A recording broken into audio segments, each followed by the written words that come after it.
जरा कोई चेक करेंगे लाइव है कि नहीं। लाइव। यस।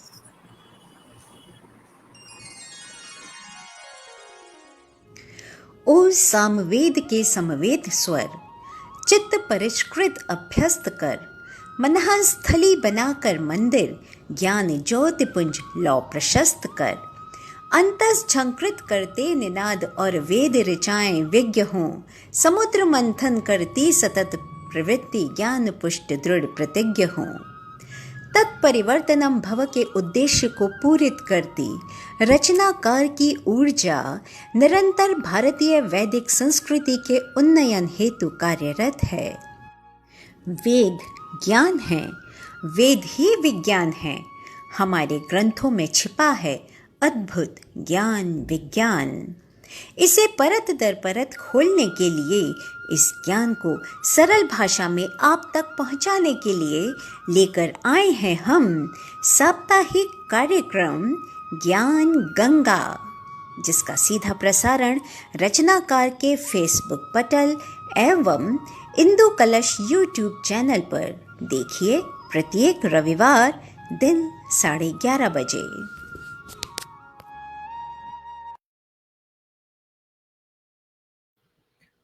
आइए हमारी धर्म ध्वजा को थोड़ा सा नमस्कार कर लें।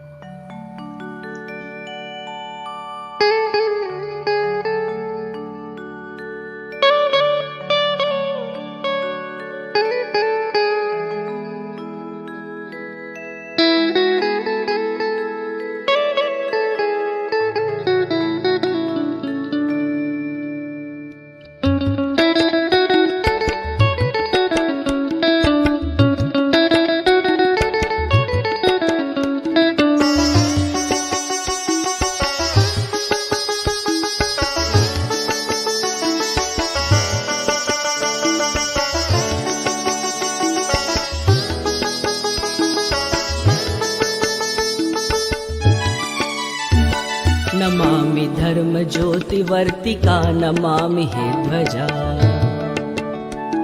नमामि मातृभूमि चण्डसी प्रचण्ड की मृजा। नमामि धर्म ज्योतिवर्तिका, नमामि हे ध्वजा, नमामि मातृभूमि चण्डसी प्रचण्ड की मृजा। विराट धर्म गान की बने ध्वजा विशेष हो, न शेष हो विशेष हो, अशेष वेश देश हो। धरित्र की पवित्र चारुता ध्वजा विहारिणी। नमो नमो ध्वजा सनातनी प्रभा प्रसारिणी। नमो नमो ध्वजा सनातनी प्रभा प्रसारिणी। नमो नमो ध्वजा सनातनी प्रभा प्रसारिणी।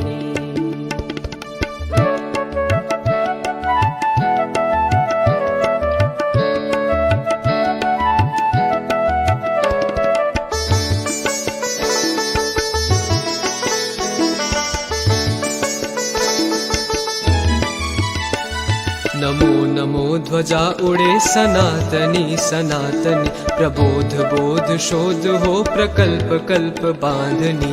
नमो नमो ध्वजा उड़े सनातनी सनातनी, प्रबोध बोध शोध हो प्रकल्प कल्प बांधनी। न ताप में जले गले बढ़े वयोधि उर्मिसा, रगो रगो मंग संग है रमामि धर्मिता। रगो रगो उमंग संग है नमामि धर्मिता। रगो रगो उमंग संग है नमामि धर्मिता।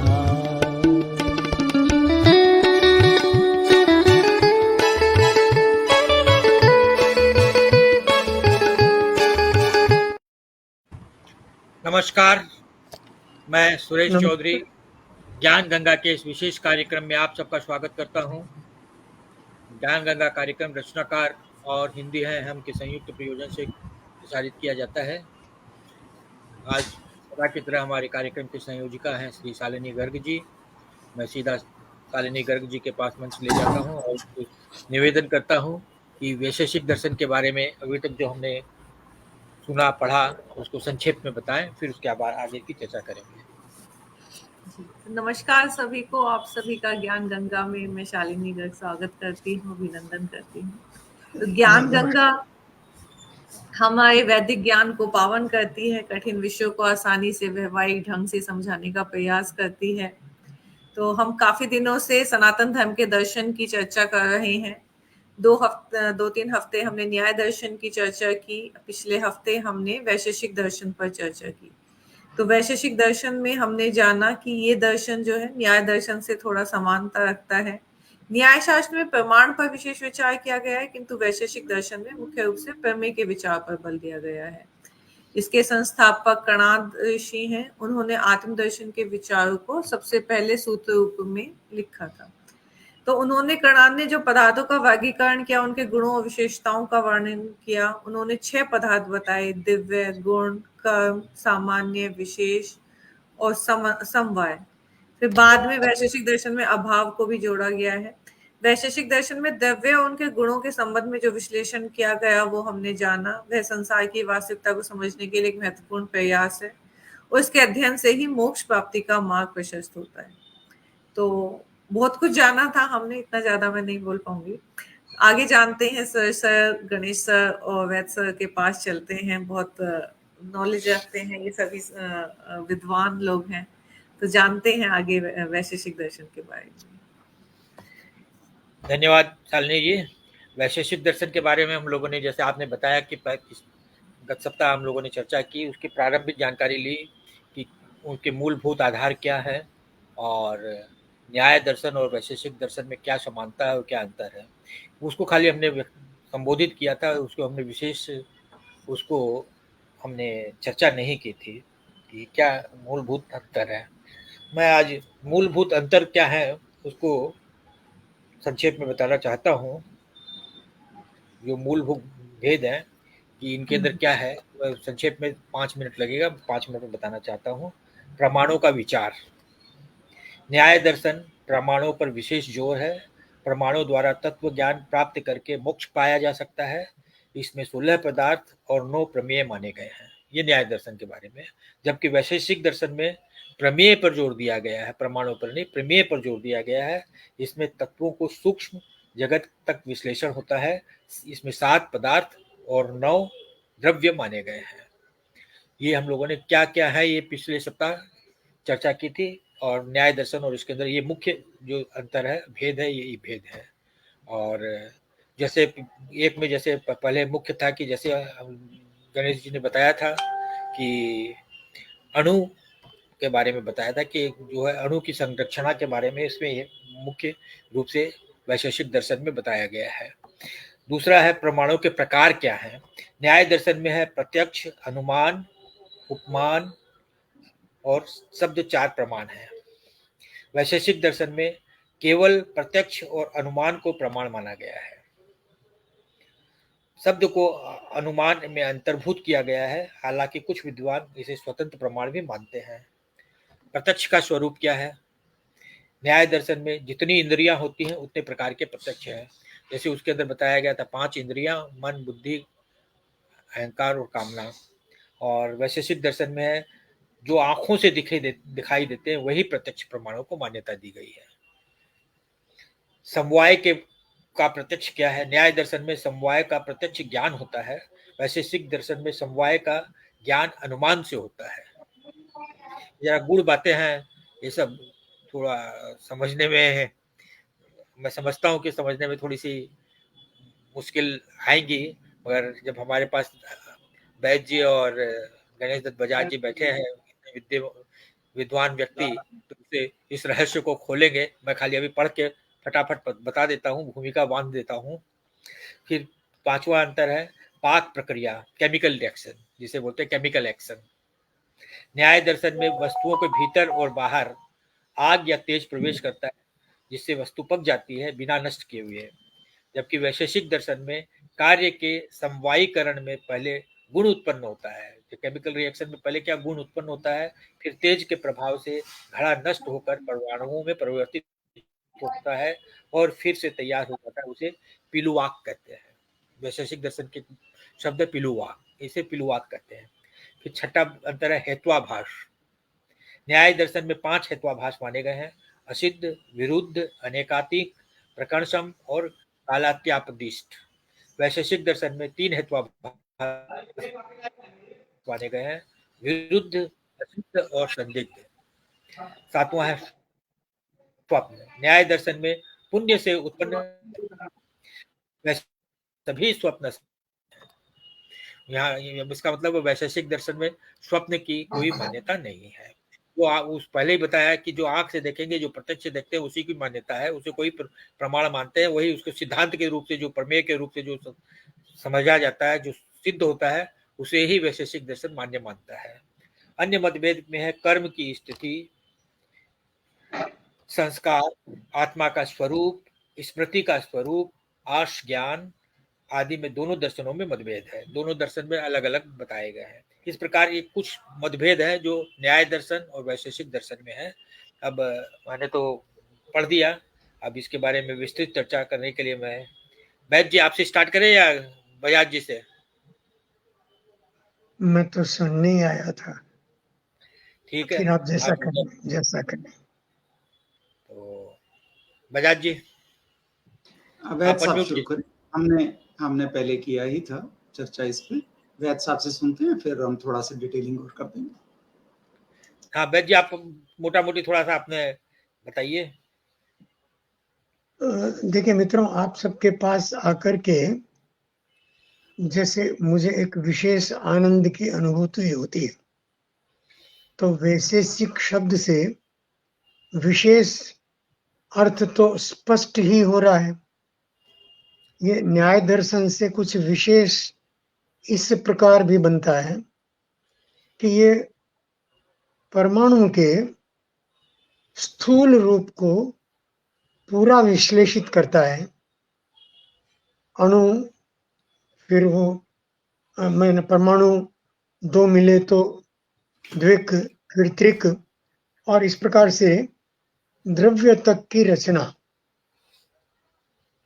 लेकिन इन पांचों को, जो 5 तत्व हैं, सामान्यतः सभी हम जानते हैं, इन पांचों तत्वों के गुणों सहित जान लेने का अर्थ क्या है?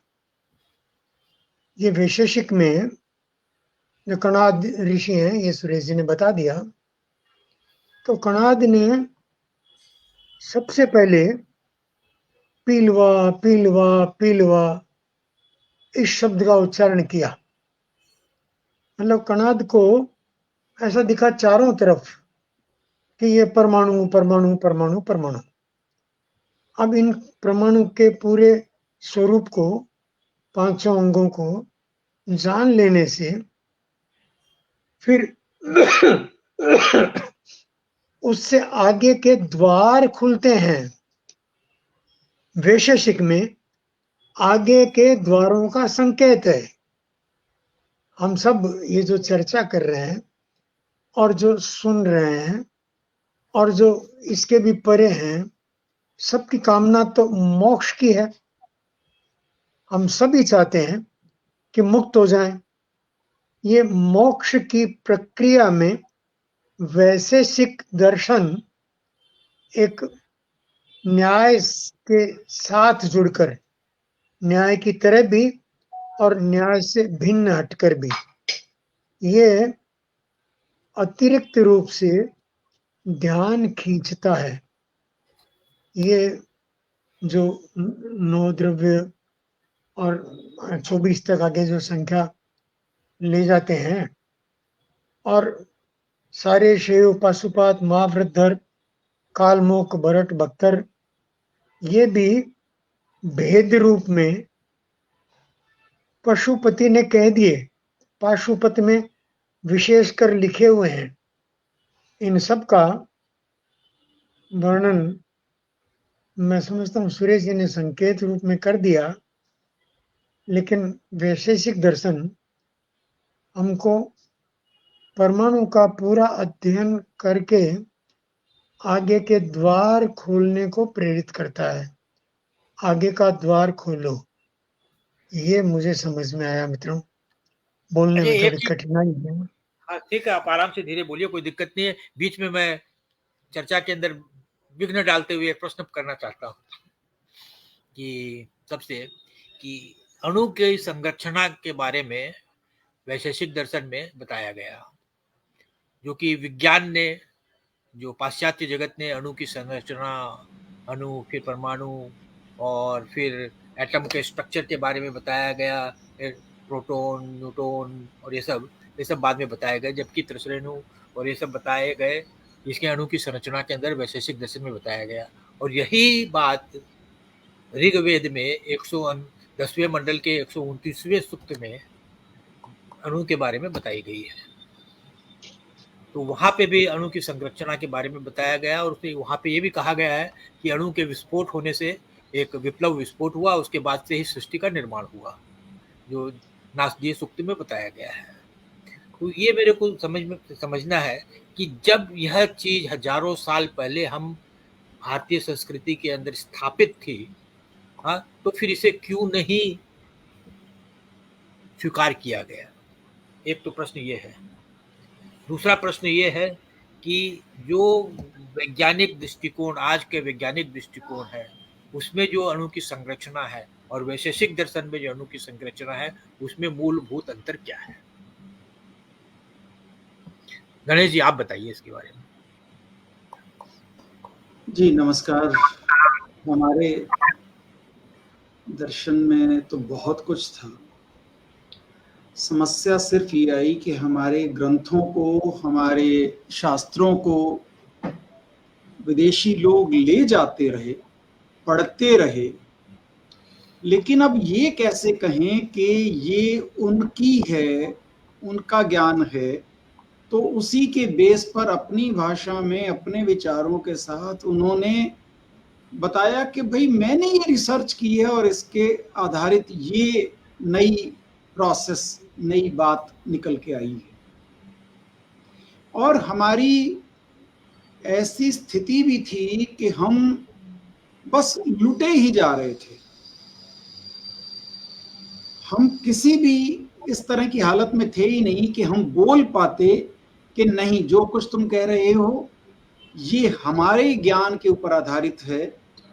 और उस सारी थ्योरी को, उन सारी बातों को हमारे भारत में भी जानने वाले इतने सीमित थे।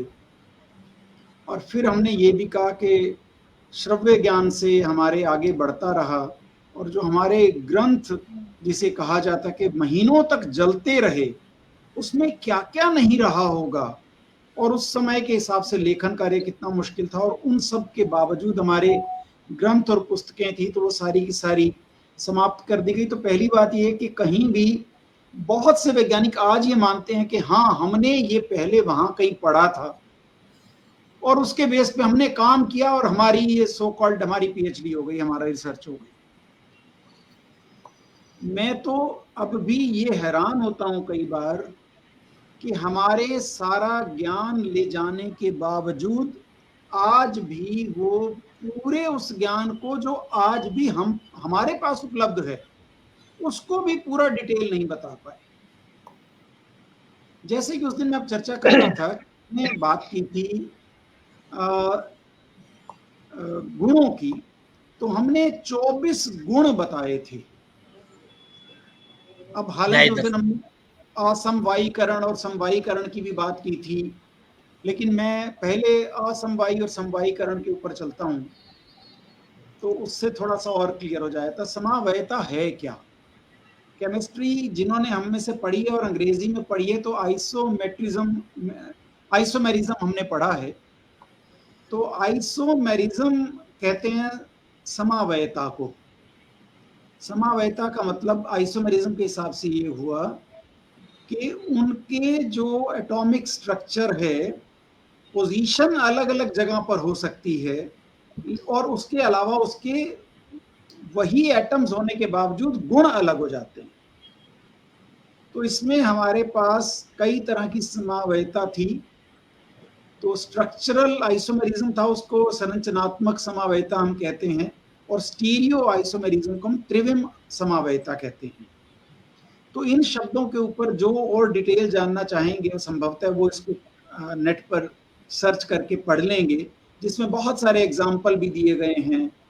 और त्रिविम समावेक्ता यानी कि स्टीरियो आइसोमेरिज्म में भी दो तरह के हैं, ऑप्टिकल आइसोमेरिज्म और जियोमेट्रिकल आइसोमेरिज्म, प्रकाशिक समावयता और ज्योमेट्रीय समावयता।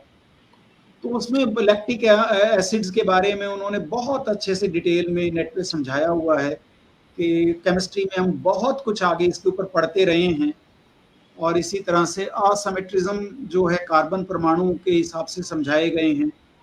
और त्रिविम समावेक्ता केवल कार्बनिक यौगिकों में ही नहीं वरना नाइट्रोजन, फास्फोरस और आर्सेनिक, गंधक और सिलिकॉन आदि में भी पाई गई है। इसी तरह से ज्यामितीय समावेता आइसोमेरिज्म भी उपलब्ध है। तो ये केमिस्ट्री की इतनी डिटेल्ड चीजें हमारे ग्रंथों में थी। लेकिन अभी हम आते हैं, जैसे हमने कहा शुरुआत में ही पहले समझाया था कि वैशेषिक मतों में पूरे संसार की सारी चीजों को भाव और अभाव दो विभागों में विभाजित किया गया और भाव के 6 विभाग बनाए गए। 6 विभागों में द्रव्य एक था, गुण था, फिर कर्म था, सामान्य, विशेषता और समवाय। और इसी तरह से अभाव के 4 उपभेद थे। तो एक एक चीज के ऊपर इतनी डिटेलिंग अगर हम पढ़ना चाहें तो पढ़ सकते हैं। और द्रव्य के बारे में जब बात हमने की तो द्रव्य की बात की कि द्रव्यत्व जाति के जो उनको द्रव्य कहते हैं। द्रव्य गुणों का आश्रय है, जैसे पृथ्वी, जल, तेजस, वायु, आकाश, काल, दिक्, आत्मा और मनस। ये 9 द्रव्य कहलाए जाते हैं। ये चाहे हम रिपीट कर रहे हैं लेकिन एक बार पुनः समझ रहे हैं कि द्रव्य हमारे जो थे। और इसी तरह से हमने 24 गुणों की बात की थी जिसको आज भी पाश्चात्य जगत इतनी डिटेलिंग में नहीं समझाता। गुण कार्य का असमवायीकरण गुण है, मतलब समवायी और असमवायी जो हमने बातें की थी। तो गुणों से हमें पहचान होती है, हम जानते हैं उसके बारे में।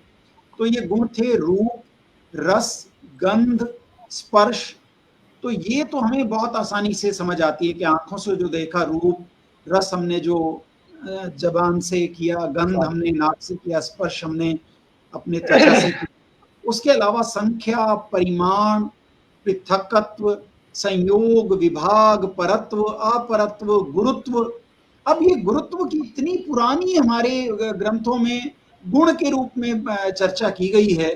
और जनाब एक आए कि सेब को नीचे गिरते हुए देखकर उन्होंने कहा कि अरे गुरुत्व तो हम समझाते हैं क्या होता है। ठीक है भाई, द्रवत्व है, स्नेह है, चिकनापन जिसे कहते हैं, शब्द है, ज्ञान है, सुख और दुख को भी गुण कहे गए, इच्छा है, द्वेष है, प्रयत्न है, इवन धर्म, अधर्म और संस्कार, ये 24 गुण के भेद बताए गए। इन सब के बारे में इतना अधिक जानकारी हम स्टडी कर सकते हैं, जान सकते हैं। सिर्फ जरूरत है कि हम एक एक शब्द के प्रति, एक एक शब्द को हम चाहे किसी भी माध्यम से किसी ग्रंथ में ढूंढें या कुछ नहीं तो विकिपीडिया से ही पूछें, उसके बारे में हमें प्रारंभिक जानकारी मिल जाएगी। और उस जानकारी के हिसाब से अगर कोई कहे कि मुझे रस के बारे में ही जानना है तो इतना कुछ मिल जाएगा तो कई दिनों तक वो पढ़ता रहे। तो इसी तरह से रूप, गंध के बारे में जानना चाहे तो मिल जाएगा। तो मुख्यतः हमने बात की भाव और भाव से आगे आते हुए 9 द्रव्य और 24 गुणों की हमने बात की। इसमें पूरा संसार का हर पदार्थ समाया हुआ है। तो इन पदार्थों के बारे में और डिटेलिंग जो केमिस्ट्री के पॉइंट ऑफ व्यू से जानना चाहे, तत्व ज्ञान के रूप में इसको जानना चाहे तो सचमुच जान सकता है। और उसे थोड़ी सी मेहनत करनी पड़ेगी और शब्दों को समझना पड़ेगा। धन्यवाद। हाँ गणेश जी, आप मुझे बहुत, आप जब बोल रहे थे गणेश जी तो मुझे बीच में बार बार बोलने का मन करता था जी। देखिए, ये जो पश्चिम से या वर्तमान विज्ञान की धारा से जो आ रहा है वो खुद ही बोलते हैं कि रिसर्च है, हम पुनः खोज रहे हैं जो पहले से उपलब्ध है। पहले से उपलब्ध कहाँ है? तो भारत के ऋषियों ने जो देखा, दर्शन किया। हमारे यहाँ रिसर्च नहीं हुआ, हमारे यहाँ प्रत्यक्ष देखा गया। ये सारा जो वैशेषिक है, न्याय है, ये सब का सब ये दर्शन क्षेत्र में आता है हमारे। और भी कई सारे शब्द बीच में आए जिन पर मुझे बोलने का मन हुआ। सुरेश जी, मैं आजकल बहुत भूलता हूँ, लेकिन तब भी प्रयत्न करता हूँ कि ये सारा जो हमारा ज्ञान पड़ा है, जैसे इन्होंने मित्र अभी जिन्होंने कहा, उन्होंने बताया भी कि हमने एक एक बात को इतना विस्तार से और खोल करके, धर्म शब्द कितना बड़ा है ये इससे पहले की चर्चा में आ गया है। और धर्म के बाद दूसरा ही जो मंत्र है वैशेषिक का, वो पूरा का पूरा जैसे एक पूरी गणित है। मैंने लिखा है, मैं लिखा हुआ पढ़ता हूँ मित्रों। जी ये पढ़िए। हाँ, धर्म का सूत्र जो है ना, ये एक मिनट, हमारे यहाँ भूकंप आना, वर्षा होना, चुंबकीय गति, गुरुत्वाकर्षण, ध्वनि, इन सब के कारण सहित कोई भी कार्य बिना कारण नहीं होता। ये विज्ञान तो अब खोज रहा है, अभी और पूरा उसमें खोज नहीं आधा पाया है। अधूरा है जी, अभी पूरा खोज नहीं पाया है। आधा अधूरा चल रहा है। हमारा कर्तव्य अब ये, अभी भारत की बात सुनी जा रही है, अभी भारत की बात, एक भारत का वर्चस्व है। भारत माने ज्ञान में रत जो लोग हैं, ज्ञान की साधना में रत जो आप सब की तरह जो लोग हैं, उनका नाम ही भारत है। इसलिए मैं अक्सर अपनी चर्चा में कहता हूं, मैं ही भारत, मैं ही भारत। इस विश्वास से आज पूरी दुनिया हमको सुन रही है। विज्ञान के क्षेत्र में भी जितना ये AI तक आया है G5 के बाद, और उससे आगे की यात्रा चल रही है। मैं पढ़ता हूँ मित्रों, और मुझे बहुत आश्चर्य होता है कि ये सब हम पहले कर चुके हैं। मैं जो वीडियो बनाया करता हूँ, सुरेश जी को मालूम है, उसमें मैंने ये सब बातें पहले कह दी। अब मैं भुला जाता हूँ, आप लोगों के साथ बैठता हूँ तो मुझे वापस स्मरण आता है। मैं मित्रों इस प्रक्रिया को, ये जो भी मेरी व्यक्तिगत बात कर रहा हूँ, ये भूलने और वापस याद आने की जो प्रक्रिया है, वो भी पुनर्जन्म से हमारे जुड़ती है, पुनर्जन्म के साथ जुड़ती है, और ये हमको आगे का रास्ता दिखाती है। टाइम टेबल जो है वो हमको आगे पीछे दोनों तरफ, टाइम टेबल पर मेरे कई वीडियो हैं, सुरेश जी को पता है। तो ये हमको आगे और पीछे दोनों तरफ टाइम टेबल में विज्ञान अभी बोल रहा है कि हाँ, पीछे तो जा सकते हैं, पर आगे कैसे जाएंगे? हम तो आगे भी गए हैं, हमारा ज्योतिष प्रमाण है। हमने तो वर्षों पहले और कह दिया कि ये होने वाला है। नेस्ट्राडेमस बाद में आया, अरविंद ने भी कहा, नेस्ट्राडेमस ने जो कहा वो हमारे टाइम टेबल से जुड़ा हुआ है। तो मित्रों, भारत जो है वो अद्भुत है। मैं बहुत भावावेश में ही आपसे कुछ अतिरिक्त भी कह गया हूँ, तो आप उसको अन्यथा न लें, वैशेषिक दर्शन पर बात है। हाँ, कहिए कहिए। वैद्य जी, मेरे को बड़ा अच्छा लगा, मेरे को बड़ा अच्छा लगा वैद्य जी कि रात को आपसे बात हुई थी तो इतने ज्यादा अस्वस्थ थे, कि मुंह से आवाज नहीं आ रही थी। अभी तो एकदम बुलंद आवाज आ रही है, तो मुझे बड़ी प्रसन्नता हो रही है। नहीं, मैं आपके साथ बैठने का ही सुख है मित्र। ये वैद्य साहब, आपकी बातों से मुझे ये स्मरण हो आया कि मैं भाव की मैंने चर्चा कर दी और अभाव रहने दिया। तो और जो स्मृति का अभाव बीच बीच में हो जाता है, तो अभाव कितनी तरह का होता है वैशेषिक दर्शन में, उस पर भी चर्चा करते हैं। तो मैं सोचता हूँ कि अभाव पर भी हम चर्चा करें। जैसा कि पहले हमने कहा कि भाव के अंदर इतनी सारी चीजें हमने कही कि द्रव्य हैं और गुण हैं। 9 और 24 की हमने बात की। अभाव 4 तरह के हैं जी। अभाव क्या होते हैं, इसके जो 4 उपभेद हैं मैं उसकी चर्चा करता हूं। पहला है प्रागा भाव, दूसरा है प्रध्वंसा भाव, तीसरा है अत्यंता भाव, और चौथा है अन्योन्या भाव। तो चारों को समझाता हूं कि क्या चीज है। हम जो अभाव सामान्यतः प्रयोग में लाते हैं, किसी वस्तु का ना होना ना दर्शन में आना, ना दिखाई देना या ना महसूस होने को हम अभाव कह देते हैं। सही है ना?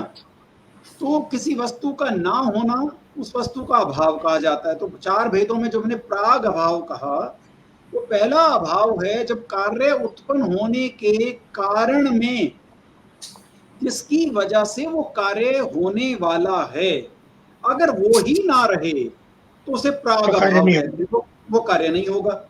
तो पहला मतलब कैसे अभाव भी कितनी तरह से हमारे शास्त्र ज्ञानियों ने समझाया कि किसी चीज का अभाव है, भाई नहीं है तो नहीं है, दूध नहीं है तो नहीं है, भाई जाके ले आओ मिल जाएगा।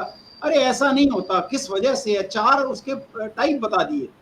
तो प्राग अभाव बताया कि भाई जिसकी वजह से वो कारण बना, जिसकी वजह से वो होना था, उस वजह से नहीं हुआ। अब अभाव दूसरी तरह का सुनिए, प्रध्वंस अभाव। कार्य हो रहा था, उपलब्ध था, उसका नाश हो जाने पर उस कार्य का ना रहना। पहला था जिस कारण से होना था नहीं हुआ तो वो अभाव है, तो उसको प्राग अभाव कहेंगे। प्रध्वंसा भाव कह रहे हैं जब उस कार्य के हो गया, कार्य था लेकिन नाश हो गया, यानी दूध आया था लेकिन गिर गया, सारा डुल गया जिसे कहते हैं, अब नहीं है, फट गया, जो भी किया। तो और तीसरा है अत्यंत अभाव। तीनों कालों में जिसका सर्वथा भाव हो, भाई दूध ना यहाँ है, ना दुकान पे है, ना गाय दे रही है, ना साथ के शहर में है, होता है दूध लेकिन उसका अभाव है यहाँ पे। तो तीसरा अभाव हमने ये कहा, अत्यंत अभाव। और चौथा है अन्योन्य अभाव, यानी कि परस्पर अभाव। अगर ये है तो ये नहीं, उसकी किसी कारण की, किसी चीज और की वजह से परस्पर मैत्री वाली चीज बात होती है, जैसे घट में पट का ना होना या पट में घट का ना होना। तो किसी पारस्परिक डिपेंडेंसी के ऊपर वो जो आधारित है, उसकी वजह से वो ना होना। तो अभाव भी हमारे ऋषि मुनियों ने 4 तरह के बता दिए। और भाव देखिए कितने मजेदार, पूरी दुनिया की हर वस्तु भाव शब्द में समझा दी कि भाव अर्थात द्रव्य, द्रव्य अर्थात हम अभी तक 5 तत्वों को जानते थे, 5 भौतिक तत्वों से ये शरीर बना है। अरे भैया 9 तरह के हैं। इन तत्वों के, 5 तत्वों के अलावा भी जो तत्व हैं उनसे भी ये सारा जगत व्याप्त है। फिर हमने कहा नहीं, हमें तो 3-4 तरह की चीजें पता है, रूप रस गंध इत्यादि। उन्होंने कहा भैया ये 24 हैं। अब उसको इतना ज्यादा डिटेल में अंग्रेजी में अगर किसी ने मुझे समझा दिया होता तो मैं कह देता कि वो कहीं अच्छी जगह का प्रोफेसर है, रटी रटाई किताबों से, वो भी अंग्रेजी की किताबों से उसने जो पढ़ा था, जो उसने मास्टर्स किया था, वही मुझे वो 10वीं 11वीं 12वीं में पढ़ाता रहा और दर्शन से सचमुच दूर हो गए। मदन मोहन शर्मा जी कितना अच्छा लिखते हैं कि साहित्यकार दर्शन से दूर हो गए हैं, ऐसे में इसी संवाद आशान्वित करता है, अन्यथा विश्वविद्यालयों के दर्शन विभागों में सिमट गया है विषय। मुझे तो कभी कभी लगता है कि शायद विश्वविद्यालय के दर्शन विभागों में भी इतनी डिटेल चर्चा शायद नहीं होती कि इसके ऊपर वो इतना कुछ काम करके और दूसरे विभागों में अपने ज्ञान को प्रचारित प्रसारित करके हर बच्चे तक, एटलीस्ट जो केमिस्ट्री पढ़ रहा है, अगर उसे हम वैशेषिक दर्शन भी साथ में पढ़ा दें तो बहुत ही अच्छा हो। हम कल एक परिचर्चा कर रहे थे, हमारे यहाँ आशुतोष अंगिरस जी हैं, वो इसके ऊपर चर्चा कर रहे थे, तो कुछ विषय ऐसे आए, तो वहाँ पर यूनिवर्सिटीज के सीनियर अधिकारी भी थे। तो मैंने उनमें एक बड़ा रिक्वेस्ट ये किया कि जो ये पढ़ाया जा रहा है इस फॉरम पे आज, इसको यूनिवर्सिटीज के कैरिकुलम का हिस्सा बनाइए। जब तक ये संस्कृत की ये सब चीजों को साथ आप अंग्रेजी में जो पढ़ा रहे हो वो बिल्कुल नगण्य है, बहुत कम है पढ़ाने को। आप साथ में संस्कृत की ये दोहे के साथ इसका अर्थ हल्का सा समझा के भी पढ़ा देंगे तो कोई ना कोई ऐसा छात्र होगा जो उसके ऊपर और जा के मंथन करेगा, चिंतन करेगा, शास्त्रों को ढूंढेगा, और तब जाकर हमारी संस्कृति की दोबारा से पहुंच होगी। और यही पढ़कर अगर मैं विदेश में चला जाऊं, किसी यूनिवर्सिटी में पढ़ाने लगूं, तो उनके सारे बड़े से बड़े प्रोफेसर हमारे नतमस्तक हो जाएंगे। क्या है, बस उनके लिए उनकी अंग्रेजी में शब्दावली मुझे प्रयोग करनी पड़ेगी जो नहीं है। किसी ने मुझे पिछले दिनों कहा था कि अंग्रेजी भाषा के शब्द कितने 40 से 70 हजार के आसपास हैं। फिर वो बता रहा था कि मराठी में 1.5 लाख शब्द हैं, इसी तरह बता रहा था कि हिंदी में इतने शब्द हैं। तो हमारे पास शब्दों की कमी नहीं है। उन सब के एक अंकल का हमारा मामा, चाचा, फूफा सारे हमारे अलग अलग हैं, सबका अर्थ अलग है। उनके यहाँ सिर्फ अंकल है। बजाज जी संस्कृत में करोड़ों में शब्द हैं, करोड़ों में शब्द हैं। तो इसका अर्थ मैं यही कहता हूँ कि संसार और नई व्युत्पत्ति भी होती है संस्कृत में, शब्दों की नई व्युत्पत्ति के लिए अवसर है, इसीलिए जब मैं नए शब्द बनने का। चाहे मैं ये पढ़ के भी कहीं पे शब्द बोलता हूं तो मुझे डर लगता है कि जो हमारे साहित्यकार बंधु भी इन शब्दों को सही तरह से ग्रहण करके या उसके ऊपर नोट करके क्या वो ढूंढने का प्रयास करेंगे कि इनका वास्तविक अर्थ क्या है। क्योंकि मैंने बार बार इन गोष्ठियों में आकर एक ही बात कही है कि शब्द ब्रह्म है। उस शब्द का सही उत्पत्ति के साथ वो शब्द कैसे किस किस चीज से बना है, जब तक वो नहीं जानेंगे तब तक हम उसका अर्थ को, उस शब्द का सही अर्थ नहीं जान पाएंगे। हम सिर्फ डिक्शनरी मीनिंग जान पाएंगे। हो सकता है कि वो डिक्शनरी मीनिंग अंग्रेजी या किसी और भाषा में लिखा गया हो और इतनी अच्छी बात हो। बहुत बढ़िया। डॉक्टर मदन मोहन शर्मा जी लिखते हैं कि सेमिनारों में जाता रहता है, लेकिन मैं भी 20 साल बाद अभाव के इन चारों भेदों को सुन रहा हूँ। लेकिन ये हमारे शास्त्रों में हमने नहीं उपजाए, ये हम शास्त्रों का अध्ययन करके सिर्फ बता रहे हैं, कहीं ना कहीं से पढ़ रहे हैं, कहीं ना कहीं से ढूंढ रहे हैं। तो बहुत ही अच्छी बात है। आदरणीय, आपका सम्मान करते हुए अभी मैं रुकता हूँ, आगे बढ़ते हैं। जी, अभी चर्चा को आगे बढ़ाते हैं। मैं अब हम लोग 40 मिनट हम लोग विषय के ऊपर जो भी हम लोगों ने बोलना था बोला और सब कुछ किया। हमारे साथ बैठे हुए हैं 1 2 3 4 सज्जन और हैं। सीमा जी हैं, रचना जी हैं, गुप्ता जी हैं, शालिनी जी हैं। उनके मन में भी बहुत से प्रश्न उठ रहे होंगे, बहुत से अलग अलग किस्म के, अलग अलग प्रकार के। तो सबसे पहले रचना जी ने अपना हाथ उठाया। रचना जी, आप अपना प्रश्न कीजिए। नमस्कार, आप सभी को नमस्कार, प्रणाम। सर, जब भी हम इस चर्चा में बैठते हैं हमें लगता है कि आपने एक अज्ञानी को बिठा लिया है जिसके हर एक वाक्य में एक प्रश्न उठ के मस्तिष्क में जागृत हो रहा होता है। और कुछ इस प्रकार की, अभी जब हम गणेश सर को सुन रहे थे, आपकी बातों को सुनकर ऐसा लग रहा था कि हमारे घर में बहुत सारा धन और बहुत संपदा है जो उसमें ताला लगा के रखा हुआ है। हमें ज्ञान ही नहीं है हमारे पास कितनी संपदा है। हमारी स्थिति ऐसी है, हमें पता ही नहीं है हम कितने अमीर हैं।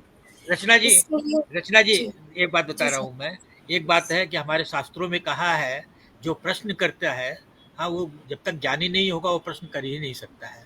मूढ़ व्यक्ति तो प्रश्न कर ही नहीं सकता है। तो हे ज्ञानी आत्मा, प्रश्न करो। हमें जिज्ञासु छात्रा के जैसे हमें समझिए कि हम बिल्कुल, आप जो कुछ भी आप समझा रहे होते हैं, हमारी इच्छा होती है कि हम उसे आत्मसात कर लें। और कुछ समझ नहीं आ रहा होता है या फिर कुछ ज़्यादा समझ में आ रहा होता है तो उससे संबंधित प्रश्न भी उठने लगते हैं। तो बहुत सारे प्रश्न तो हम अभी नहीं पूछेंगे। एक प्रश्न, जब हमें उमेश सिंह सर की बात थी और उन्होंने एक बहुत ही रुचि हमें उनके इस वाक्य में आई कि भूलने और याद होने की जो प्रक्रिया है यह पुनर्जन्म से जोड़ती है।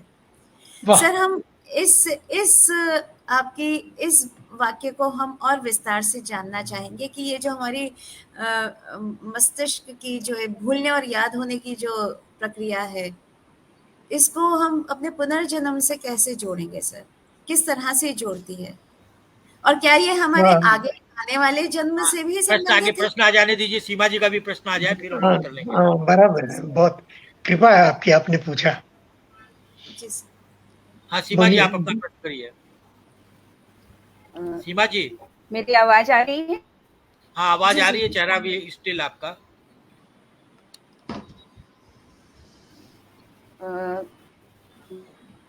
जो प्रश्न पूछ रही थी, मुझे एक उदाहरण याद आ गया जो क्लास में बताया गया था। बिल्कुल यही प्रश्न था। तो स्वामी जी ये कह रहे थे कि एक धोबी था, उसने बहुत अच्छे कर्म किए और उसकी इच्छा थी कि वो किसी उच्च कुल में उस पुनर्जन्म हो, और फिर वो राजा बन गया। क्या बन गया, लेकिन उस जी नेटवर्क की प्रॉब्लम है। जी जी। तो बैद साहब, आप इनके रचना जी के प्रश्न को लेना चाहेंगे, उत्तर इसका देना चाहेंगे? जी जी जी जी जी। उन्होंने कहा कि स्मरण और पुनर्स्मरण, इसका संबंध पुनर्जन्म से कैसे है। और मैं ये प्रश्न सुनकर बहुत आह्लादित सा हुआ। देखिए, विस्मरण जो है वो मैं अपने लिए इसको बहुत शुभ मानता हूँ कि मेरी स्मृतियों में तो बहुत कुछ रहा, बहुत कुछ, लेकिन सारा का सारा कचरा जो है वो मेरे इस, मैं कहता हूँ कि कुछ ही दिनों का मेहमान हूँ, शरीर बदलूंगा। मैं ये अपनी पत्नी को और सबको कहता हूँ कि मैं नई देह लूंगा, और मेरी कामना है कि नई देह मैं मंगल पर लूं। मैं जोड़कर बोलूंगा, जिन्होंने प्रश्न पूछा था, पुनर्जन्म से जोड़कर बोलूंगा। तो ये मेरी विस्मृति का जो काल चल रहा है, तो मैं खुश होता हूँ कि कचरा छूट रहा है और काम की चीजें जो है वो मेरे जेहन में बराबर बनी ही रहती हैं, मल्टीप्लाई होती हैं। मेरी श्रीमती जी मुझे एक प्रकार का, हम दोनों साथ बैठकर ध्यान करते हैं सदगुरु का, तो मुझे वो उस समय भी निर्विचार होकर के और शरीर से मुक्त, मन से मुक्त, विचारों से मुक्त, मतलब अपने अहम को छोड़ देना, ये पुनर्जन्म के लिए अनुकूल अवस्था बनती है। तो ये स्मरण और विस्मरण, ये मुझे हर्षित करता है कि कचरा यही रह जाएगा और मेरे काम की चीज मेरे आत्मा के साथ, मेरा मन यही छूट जाएगा। मन, बुद्धि, चित्त और अहंकार वो यहीं रह जाएगा, और आत्म तत्व के साथ ये जो संचित मेरे कर्मों का संस्कार है, जो कर्मों के रूप में संचित होकर के वो मुझे अगले जन्म में मेरी इच्छा के अनुरूप देह देगा, जहां मैं चाहूंगा वहां देगा। स्टीफन, ये इसका एलन मस्क को सुन रहा था, तो जब उसने कहा कि मुझे तो 40 साल और लगेंगे वहां मंगल पर बस्ती बसाने में, मंगल पर बस्तियां बसा रहा है और यहाँ से 10,000 के लगभग लोग वो ले जाएगा, और बस्तियां बसाने के अलावा वहां प्रजनन हो सके, ये मेरा मित्र एलन मस्क अब कह रहा है। जबकि मैं बहुत लंबे समय से कह रहा हूं कि मैं कैसे भी हो मेरे अगले जन्मों में मैं मंगल पर जन्म लूं, ताकि मेरे पूर्वजों ने जो सूर्य के बारे में, इस सौर मंडल के बारे में जितना कुछ जाना है, बताया है, मेरा कर्तव्य है कि मैं आगे बढ़ूं। तो सौर मंडल के चक्कर लगाने के लिए मंगल ग्रह पर जन्म लेना, बेटा धरती का ही बनूंगा। ये जो सारी बातें हैं, ये मेरे उस मित्र के प्रश्न के साथ मुझे आह्लादित करते हुए आई है। मुझे पता नहीं कि मैं ठीक से कह पाया कि नहीं। सर हम जी, सॉरी, क्षमा कीजिएगा सर, इसी प्रश्न से ये जो आपने विस्मरण की बात कही है, ये सिर्फ पुनर्जन्म मतलब आने भविष्य में आने वाले जन्म से आपने इसको जोड़ा है, या पूर्व जन्म से भी हम इसको जोड़ेंगे? पहली बात। और दूसरी बात सर, हमें लगता है जो हमारी स्मृतियां हैं वह तो इस समय हमारे जिस काल में, जैसे आप कहते हैं विस्मरण हो रहा है, तो आपको याद नहीं आ रही है, लेकिन वो मस्तिष्क में कहीं ना कहीं तो स्थापित हैं। तो क्या वो हमारे साथ अच्छी और बुरी सभी स्मृतियां हमारे साथ नहीं जाएंगी? रचना जी, मैं थोड़ा प्रकाश इस पे डालना चाहूंगा। संभवतः मेरी थ्योरी थोड़ी सी थ्योरम अलग है, उससे अगर आप जानेंगे तो संभवतः आनंद भी आएगा और लगेगा कि ये तो दर्शन के माध्यम से जैसे देखा हुआ हो वैसा कुछ लग रहा है। थोड़ा सा फर्क इन चीजों में ये रहेगा कि हम कहते हैं आत्मा अजर अमर अविनाशी है। एक एक करके टिक मार्क करते जाइए कि ये चीज समझ आ गई, हाँ ठीक है, तो मैं आगे बढ़ता जाऊंगा। तो आत्मा अमर अजर अविनाशी है, यस, हो गया। आत्मा के 3 गुण हैं। अभी जो फर्क है वो थोड़ा सा, इन्होंने कहा कि मैं मन भी यहीं छोड़ के जाऊंगा। मन आत्मा का ही गुण है, तो आत्मा के साथ ही मन जाता है। दूसरा बुद्धि है। बुद्धि नाम की जो व्यवस्था है वो एक तरह से आज साइंस की इतनी रिसर्च होने के बाद हम जान गए हैं कि बहुत सारा मटेरियल एक डीवीडी पे रखा जा सकता है। आज से 10 साल पहले हम जान गए थे, 20 साल पहले, लेकिन अगर हम 50 साल पहले कहें तो कोई कहता पागल हो क्या, ऐसा इतनी सारी इंफॉर्मेशन ऐसे डीवीडी में कैसे आ जाएगी। और आज हम नैनो टेक्नोलॉजी जब जानने लगे हैं तो हमें पता है कि पेन की एक टिप पर मैं करोड़ों बाइट्स रख सकता हूं। इसका अर्थ ये हुआ कि जो हमने अभी द्रव्यों की बात की ना, अभी हम 5 तत्वों को ही जानते थे ना, 5 महाभूतों को। द्रव्यों की बात की तो उसी से समझ आएगा कि कोई एक ऐसी चीज भी है जो आत्मा प्रकाश रूपेण है, लेकिन मन को, बुद्धि को और संस्कारों को साथ लेकर जाती है। यहां आपको नोट करना है या टिक करना है, कर लीजिए, इसके ऊपर बेस सारी आगे थ्योरी चलेगी। तो मन के 3 गुणों में, आत्मा के 3 गुणों में मन, बुद्धि, संस्कार तीनों साथ जाएंगे। अब संस्कार क्या है? संस्कार हमारे इस जन्म के सारे किए गए कर्म और उनका फल बंधन, और पिछले जितने भी जन्म लिए हैं उन सब का भी कर्म फल बंधन उसमें रिकॉर्डिंग, वो रिकॉर्डेड हैं। रिकॉर्डेड माने उसी तरह से जैसे सीडी पर कुछ दिखाई नहीं देता लेकिन बहुत डाटा उसके अंदर है। तो प्रकाश रूपेणी है। प्रकाश के माध्यम से, प्रकाश के द्वारा लिखा गया एक प्लास्टिक टाइप के ऐसे मटेरियल पर या किसी भी और मटेरियल पर, जैसे कि हम कहते हैं कि हवा की तरंगें लहर लहर के हमारे रेडियो के अंदर आ रही है, कैरियर है, हम उसे कहते हैं कैरियर है, तरंगें हैं, आवाजें हैं, लेकिन रूपांतरण करके वो कहीं ना कहीं हमारे रेडियो स्टेशन तक, रेडियो चैनल तक आई, और उन्हीं तरंगों ने जब स्पीकर का रूप धारण कर लिया तो प्रत्यक्षतः जो अनाउंसमेंट हो रही थी रेडियो स्टेशन में वही हमें सुनाई दे रही है, सेम की सेम।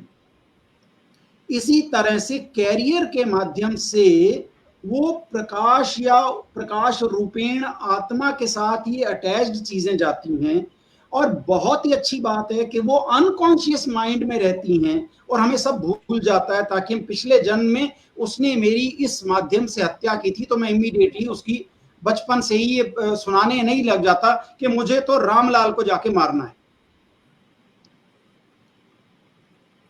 और आपने बहुत अच्छे से सुना, देखा, समझा है कि बहुत सारे बच्चे पूरी कहानी वो अनकॉन्शियस माइंड से कॉन्शियस माइंड में उनकी आ जाती हैं बातें, और वो सारी बातें बताने लगते हैं। अगर बच्चे को आप एक इस तरीके से पालें कि जो नया कुछ आप धड़ाधड़ सिखाए जा रहे हैं ना, प्यार और मोह ममता करके, उसके अतिरिक्त किसी ऐसे तरीके से पालें वो संभवतः सारी की सारी अनकॉन्शियस बातें उसको कॉन्शियस में रहेंगी और वो सब बताएगा कि मैं पिछले जन्म में क्या था। वाह। लेकिन क्योंकि मुझे जीवन में इतना कुछ नया नजर आता है और उसको मुझे ग्रैस्प करना है, क्योंकि बुद्धि नाम की ब्लैंक मेरे पास वो मीडियम है जिसके ऊपर फटाफट रिकॉर्ड होता चला जाना है, तो वो सारा का सारा रिकॉर्डिंग हो जाती है और अनकॉन्शियस माइंड में पीछे चला जाता है। अब अनकॉन्शियस माइंड कैसे काम करता है फिर जीवन में? बिल्कुल मन नहीं था आपका मेरे साथ एग्जीबिशन देखने में। मैं आपके घर में आया और मैं कारण बन गया और मैंने कहा चलो चलो हमने एग्जीबिशन देखने चलते हैं, और रास्ते में हमारा कार में एक्सीडेंट हो गया। कारण बना किसी तरह से जिसका कुछ पता नहीं था, और वो पिछले जन्मों के कर्म फल बंधन के माध्यम से हम दोनों को इकट्ठे एक जगह पे जाना था और वहीं हमारी मौत लिखी थी। ये हमारे शास्त्रों में अनेकों बार हमें समझाया गया है कि जिसकी जहां मौत लिखी है। को बड़ा अच्छा एग्जाम्पल देखते हैं कि हनुमान जी ने देखा अगर ये इसका ये हो रहा है, इसका तो मौत वहां पे लिखी है, या नारद जी ने देखा, उन्होंने उठा के लाखों मील दूर उसको वहां पे रख दिया कि भी ये मर जाएगा, इसको यहाँ इसको बचा लूं, लेकिन पता चला कि उसने वहां मरना था, इस तरह से। तो इत्यादि इत्यादि। तो बहुत सारे, हम अशुभ की बात करें, शुभ की भी बात करें, हमारे कितने शुभ कर्म हैं कि हमारा आपस में परिचय हुआ, और अचानक से हुआ, हमने प्रयास नहीं किए। इतनी भी अनकॉन्शियस माइंड की पिछले जन्मों की सारी बातें कहीं ना कहीं हमें प्रेरित करेंगी, उत्प्रेरित करेंगी, और वो घटनाएं हमारे साथ घटित होने लगेंगी, और हम इस तरह के कार्यक्रमों में आ बैठेंगे जिसका कुछ समय पहले तक अनुमान तक नहीं था। बहुत सुंदर, बहुत सुंदर। इसी तरह से आपने कहा कि जरा सी बात और किया, इसी तरह के क्या अगले जन्म में भी होगा? 100% होगा, 100% होगा, क्योंकि जो जो कुछ इस जन्म में मैंने अच्छे या बुरे कर्म किए हैं, आत्मा जब इस शरीर को छोड़ के जाएगी, यानी मैं जब इस शरीर को छोड़ के जाऊंगा, मैं आत्मा हूं, शरीर नहीं हूं, ये मान लेना चाहिए हमें। तो आत्मा जब शरीर छोड़ के जाएगी, यानी मैं जाऊंगा, तो मेरे साथ वो सब कुछ जो संचित कर्म जाएंगे, उनकी रिकॉर्डिंग जाएगी, जिन्हें हम संस्कार कहते हैं। वो आत्मा के साथ जाकर नए जन्म में, नए शरीर में जब प्रवेश लेगी, तो यदा कदा मुझे सारी वो अनकॉन्शियस माइंड की बातें सारी याद आएंगी, और उसी वजह से एक शेर का बच्चा अपने आप सिर्फ थोड़ा बहुत देखने के बाद शिकार करना सीख जाता है। ऐसे भी बच्चे होंगे शेर के जो बस जन्म हुआ और मां मर गई, और फिर वो अकेले भटकते रहे, लेकिन सब कुछ सीख गए बिल्कुल शेरों जैसा। इसी तरह से अगर मनुष्य का बच्चा भी अगर आप कहीं छोड़ देंगे, तो उसकी प्रकृतिवश, अवस्थावश, आसपास जो भी उसको परिवेश मिलेगा, उसके हिसाब से वो मनुष्यों जैसा ऑटोमेटिकली कार्य कुछ समय बाद करने लगेगा। ये सारी की सारी कहानी अनकॉन्शियस माइंड की रिकॉर्डिंग्स की है। तो अगर हमने ये तीनों चारों स्टेप समझ लिए, तो बहुत कुछ हमने जान लिया, और हम कह पाएंगे कि हमें इसकी थ्योरी समझ आ गई, प्रैक्टिकली और देखेंगे। बहुत सुंदर, बहुत सुंदर बजाज जी। एक भाग रह गया था रचना जी का। इन्होंने कहा पीछे भी हम पूर्व जन्म में जा सकते हैं क्या? तो ये स्मृतियों का खेल है। मैं आशा करता हूं कि गणेश जी आपने मुझे सुधारा, मैं बहुत धन्यवाद देता हूं। मेरी एक भूल को आपने सुधारा, मैं बहुत कृतज्ञ हूं। अब मैं पीछे की बात करता हूं। टाइम ट्रेवल हमने देखा है कि पीछे तो आराम से जाता है, आगे भी जाता है। टाइम ट्रेवल पर आप कई लोग परिचित होंगे। तो हम बहुत सामान्य सी बात है कि हम अपनी स्मृतियों को जितना पीछे ले जाएं, वो माता के गर्भ तक पहुंचती है। ये सामान्यतः हम सब जानते हैं। मैं दोहरा रहा हूं कि स्त्री पुरुष संयोग से गर्भ ठहरता है, और कोई जीवन इकाई जिसे हम आत्मा कह लें, वो अस्तित्व में पहले से मौजूद, और उसका पहले से निर्णय लिया हुआ कि मैं इसी माता के गर्भ से और इसी परिवेश में देह धारण करूंगा। वो उसको स्वीकार करती है गर्भ में, उसका माता को अनुभव होता है, लात पड़ती है, और फिर बार बार लातें पड़ती है, इस अर्थ में कि ओ माँ तू दुखी मत हो, मैं आ गया हूं तेरे सारे दुख हरने। सुचिंतित योजना से जो नया जीवन आता है, ये योजना कहाँ से आती है? वो अपने संस्कारों के अनुरूप उसने जैसे तय किया कि मैं इस परिवेश में, और कहाँ चला गया? आप खो गए सुरेश जी। नहीं, मैं सब कुछ आ रहा है। जी जी। तो जिस परिवेश में, और निकाल के दिया, मैं विस्मरण कर रहा हूं। मैं ये कह रहा था कि पीछे जाने पर वो जो माता के गर्भ में शरीर बना 4 साढ़े 4 महीने, और उसमें किसी आत्म तत्व ने या जीवन तत्व ने प्रवेश लिया, वो अपने अनेक जन्मों के संचित संस्कारों के, जिसमें मन बुद्धि ये सब शामिल है, तत्व रूप में वो उसको चलाना स्वीकार करता है। और वहां से ये जन्म की प्रक्रिया हम जिसको हम जानते हैं, वो हमको पता चलती है। उन्होंने पूछा है, स्मृति जन्य ज्ञान माना गया, अनुभव जन्य ज्ञान अधिक स्थायी होता है। जी, स्मृति जन्य ज्ञान और अनुभव, ये अनुभव जो शब्द है ना, वो हमारी स्मृतियों का संचित संग्रह है। अनुभव बहुत कीमती शब्द है। जिसको मैंने पहले से अनुभव किया है, तो पहले से अनुभव किया मैंने, इसमें स्मृतियां तो शामिल ही हुई ना, तो स्मृति का ज्ञान और अनुभव का ज्ञान ये बहुत अलग अलग मुझे नहीं लगता है, कम से कम एक दूसरे में समाहित ही लगते हैं। और रचना जी का प्रश्न माध्यम बना है जी, और इसी माध्यम के कारण बहुत से और लोग हमारे इन शब्दों से हो सकता है लाभान्वित हों। तो मिलती गणेश जी आप बहुत अच्छा बोलते हैं। डॉक्टर मदन मोहन शर्मा जी ने जो वाक्य कहा है, मैं उन्हें बिल्कुल साधुवाद देता हूं। देखिए, स्मृति जन्य ज्ञान और अनुभव जन्य ज्ञान को समझते हैं।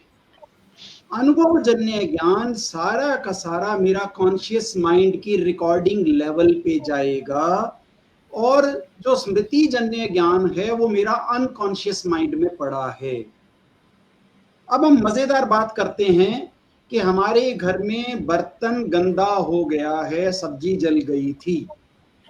सब्जी जो जल गई थी तो उसकी 2-3 लेयर्स बन गई हैं। सबसे नीचे वाली लेयर जो चिपक भी गई है, सबसे गंदी नीचे वाली, उसके ऊपर एक हल्की लेयर मटेरियल थोड़ा थोड़ा लूज बाउंड है, और सबसे ऊपर वाला मटेरियल, तो हम जैसे ही पानी की एक धार चलाएंगे वो थोड़ा थोड़ा ऊपर से साफ हो जाएगा।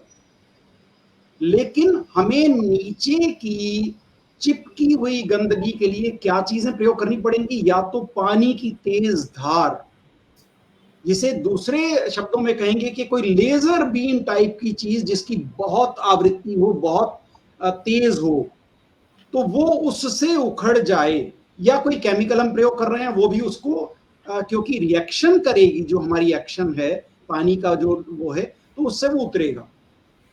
इस हिसाब से हम ये समझें, आपके प्रश्न पे पुनः आता हूं, कि क्या जो अनकॉन्शियस माइंड में पड़ा है, क्या उसको हम बार बार आसानी से पढ़ सकते हैं?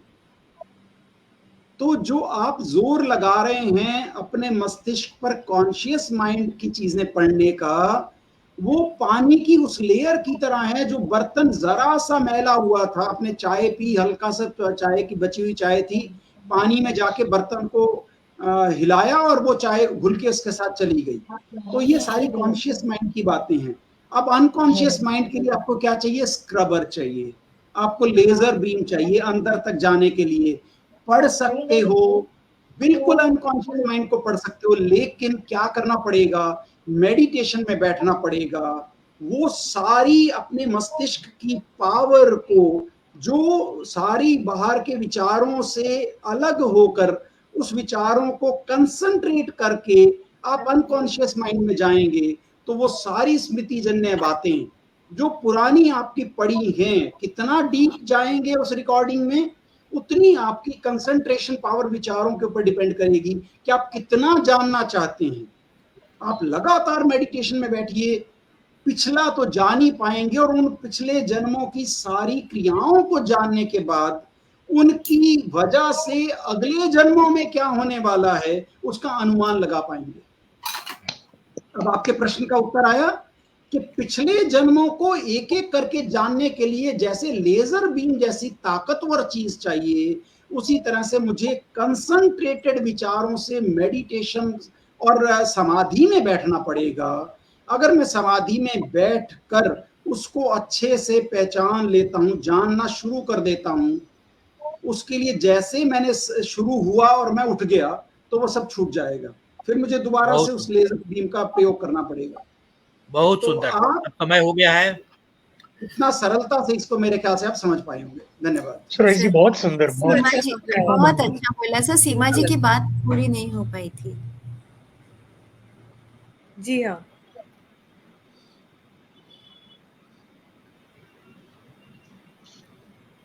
सीमा जी आप अनम्यूट कीजिए।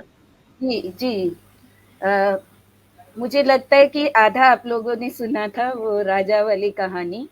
उसके मन में कहीं ये इच्छा थी कि उच्च कुल में उसका जन्म हो, और कर्म अच्छे किए तो वो राजा बना अगले जन्म में, और वो पूर्व जन्म के संस्कार वो कैरी कर रहा है, जो अभी बजाज सर बता रहे थे।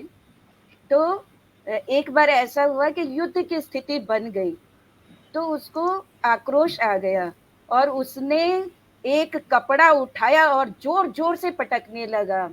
कहा कि शत्रु को मैं इस तरह से पछाड़ूंगा।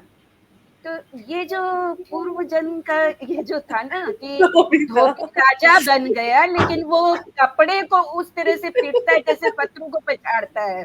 तो ये चीज आ गई। और बजाज सर कह रहे थे तो एक और बात मेरे दिमाग में आ रही थी कि चाहे किसी अलग परिवेश में अलग माता के द्वारा परवरिश हो, लेकिन वो जो जेनेटिकल बात है वो आ जाती है।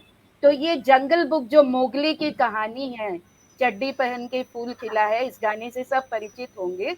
तो उसको तो एक मादा भेड़िया ने पाला, लेकिन जैसे ही वो राधा नाम की लड़की के कनेक्शन में आया, मोगली तो मनुष्य बन गया।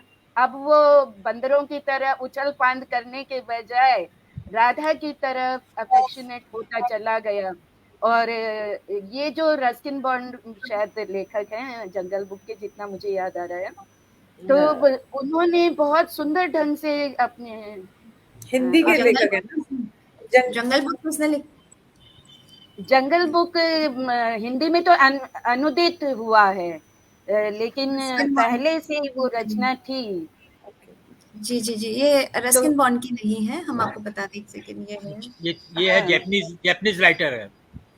हाँ, तो वहाँ ये उदाहरण बहुत अच्छे से देखने को मिलता है कि वो मोगली नाम का जो किरदार है, जंगल में पला बड़ा है, उछल फांद करता रहा है, लेकिन मनुष्य से के कनेक्शन में आते ही वो मनुष्य बन जाता है अपने आप स्वतः।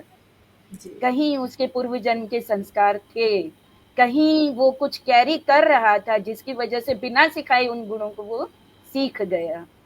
जी, वो हमें याद आया, रुडयार्ड किपलिंग। हाँ, रुडयार्ड किपलिंग कैरेक्टर बचपन में ये सब जीके में याद कराए जाते थे। इससे पहले कि हम लोग कार्यक्रम देखते थे ना, तो उसका टाइटल आता था। कार्यक्रम को और दिशा में ले जाएं, मेरे ख्याल से जो आज का समय हो गया है, दर्शक हमारे साथ जुड़ते हैं, मैं उनका धन्यवाद विशेष तौर पर करना चाहूंगा।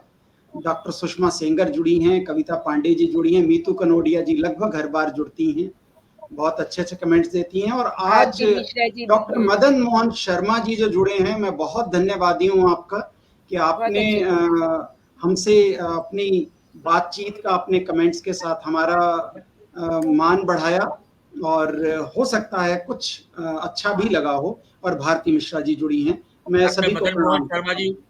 डॉक्टर मदन मोहन शर्मा जी सवाई माधोपुर से हैं, हमारे अच्छे मित्र हैं और बहुत अच्छे कवि हैं, और वहाँ पे प्रोफेसर हैं, बच्चों को पढ़ाते हैं, हिंदी पढ़ाते हैं, और अच्छा ज्योतिष का भी ज्ञान रखते हैं। आज का कार्यक्रम उन्होंने हमसे सहमति जाहिर की थी, तो मेरा फर्ज बनता था कि मैं उनका बहुत बहुत अलग से धन्यवाद भी कर दूं। आगे कार्यक्रम बढ़ाइए रचना जी। जी, आज का कार्यक्रम अब समाप्त किया जाए, 1 घंटा 3 मिनट हो गए हैं।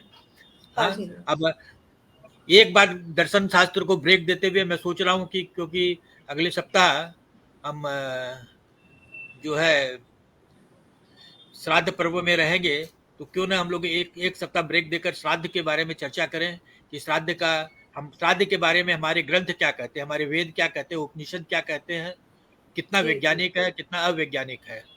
इसका हम लोग ने 3 साल पहले इसके ज्ञान गंगा में ही चर्चा की थी, और पूरी चर्चा नहीं हो पाई थी। इस बार चलिए और विस्तार से चर्चा करेंगे। धन्यवाद। बिल्कुल सही, चौधरी साहब बहुत अच्छा कर रहे हैं कि श्राद्ध समय अनुकूल है और सभी लोग अगले दिनों में श्राद्ध करेंगे भी। इसके बारे में जो हमारे विशेषज्ञ हैं उनसे आपको अगले हफ्ते जानकारी मिलेगी, तो 12 बजे अगले हफ्ते आपका इंतजार रहेगा, अवश्य पधारिएगा। धन्यवाद। मैं कार्यक्रम को स्ट्रीम एंड कर रहा हूँ। जी।